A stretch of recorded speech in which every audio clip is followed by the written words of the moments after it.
For over 4 decades, one single programming language has been the silent powerhouse engine behind our most demanding technology. It's definitely not the new kid on the block, but in a world that seems dominated by Python and JavaScript, C++ is, believe it or not, more critical than ever. So today, we're going to dig into why this veteran language is still right at the cutting edge. So let's get right to it. Why is this absolute powerhouse from the 80s still running everything from the biggest video games to high-frequency trading systems? Is it just, a bunch of old code that's too hard to replace? Or is there a much deeper reason it's stuck around for so long? Let's unravel the incredible story of C++. All right, to really get why C++ is still so dominant, we've got to go back to its roots. The story of C++ isn't about a language that's frozen in time. No, it's a story of constant evolution, and it's all driven by this one powerful and actually surprisingly simple design philosophy. And this quote from its creator, Bjarne Stroustrup, this says it all. This is the core DNA of C++. He wanted the absolute best of both worlds. The beautiful, high-level, elegant way of thinking from object-oriented programming and the raw, down-to-the-metal, blazing fast efficiency of C.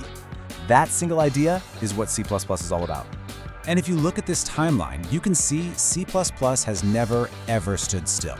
It kicked off as C with classes way back in the late 70s, pretty much owned the 90s, and then boom, the release of C++11 happened, and the language completely reinvented itself. This is what we call the modern C++ era, and it's brought in features that make the language way safer, more productive, and honestly, even more powerful than before. So all of that evolution, it all points to one thing: the language's #1 undisputed advantage.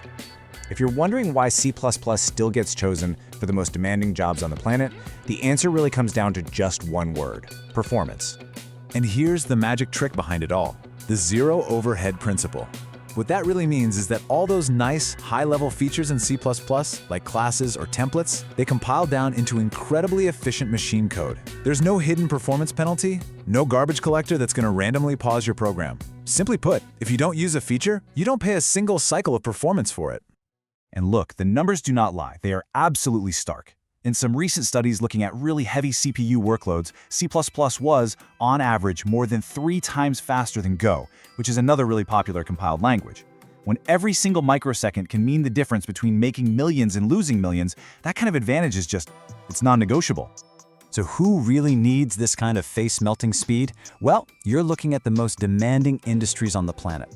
High-frequency trading firms, where a millisecond delay is a disaster.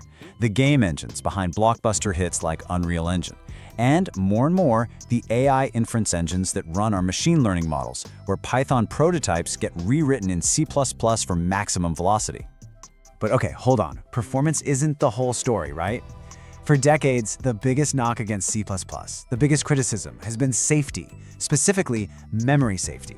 And that has opened the door for a really powerful modern challenger, Rust. So what is memory safety anyway? It's basically protection against this whole class of really nasty bugs. Things like buffer overflows or using memory after you've already freed it that can lead to crashes and, even worse, major security holes. Think of it like a faulty electrical system in a skyscraper. For a long time, this was C++'s Achilles heel. And this is where the philosophies of C++ and Rust just completely diverge. Rust takes this revolutionary approach. It has its famous borrow checker, which analyzes your code and literally guarantees memory safety before the program can even run. It makes those dangerous bugs impossible to even compile. C++, on the other hand, puts its trust in the developer's skill and discipline, giving you modern tools like smart pointers to manage memory correctly. It's incredibly powerful, but that safety net isn't built in by default. But here's the thing. C++ has not been taking this challenge lying down. Not at all. The language has been evolving super rapidly to address these exact problems, which makes modern C++ a completely different beast than the C++ of the 90s. Just look at this table. It tells the whole story of this transformation. Where we used to have manual, error-prone memory management, now we have smart pointers that pretty much handle it all for you. Those clunky old error codes have been replaced with super expressive tools like STD Optional. Modern C++ is designed from the ground up to wipe out entire categories of old bugs and make developers way more productive. And the secret sauce, the real key to all this modern safety, is a concept called RAII. I know, it's a mouthful. resource acquisition is initialization. But the idea is actually simple and profound. You just tie a resource, like a chunk of memory or a file, to an object. And when that object isn't needed anymore and goes away, the resource is automatically cleaned up. No manual cleanup, no forgotten delete statements. It's how C++ achieves safety through just really smart design. Okay, so we've got a language that's super powerful, it's always evolving, and it's in crazy high demand. What does that actually mean for you, for your career? Let's get down to it, let's talk about the payoff. Well, the numbers really speak for themselves. That specialized knowledge you need for C++, it absolutely commands a premium.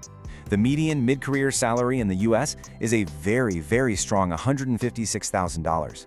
That reflects just how much value companies place on this skill set.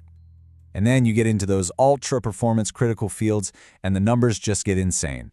We're talking about C++ experts in high-frequency trading, the ones who can shave a few microseconds off a transaction.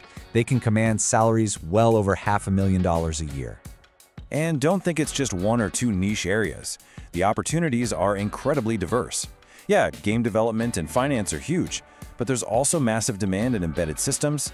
Think cars and IoT devices, the core system software that powers our digital world, and of course the exploding field of high-performance AI. And hey, if you're looking to prove you've got the chops, certifications from the C++ Institute like the CPA and CPP are highly respected. Pro tip: if you combine that C++ expertise with a cloud cert or a security cert, you can make your resume even more irresistible to top employers and open up even more doors. All right, we've covered the power, the challenges, the career payoff, so the big question is, how do you decide? Which language is the right tool, the right weapon for your next big project? Let's break it down. Let's make this super simple. Here's the deal. You choose C++ when performance is the absolute #1 non-negotiable priority, when you need direct, low-level control over the hardware, or when you're building on top of a massive existing C++ library. And you choose Rust when memory safety is your top concern, when you're starting a brand new project from scratch and you want that compiler to have your back and enforce safety from day one. And that right there brings us to maybe the most important takeaway from all of this. It is not about C++ versus Rust. The future isn't about one language winning. They are both incredibly powerful, complementary tools. The best engineers, the ones who are going to thrive, will know when to use the battle-hardened veteran and when to bring in the modern, safety-focused newcomer. So as we look ahead to 2026 and beyond, the real question isn't whether C++ is going to die. It's not. The question is how it will continue to evolve alongside these new challengers. In a world that demands both uncompromising safety and blistering speed, which of these incredible tools will you choose to master? That is the challenge and the opportunity for the next generation of developers.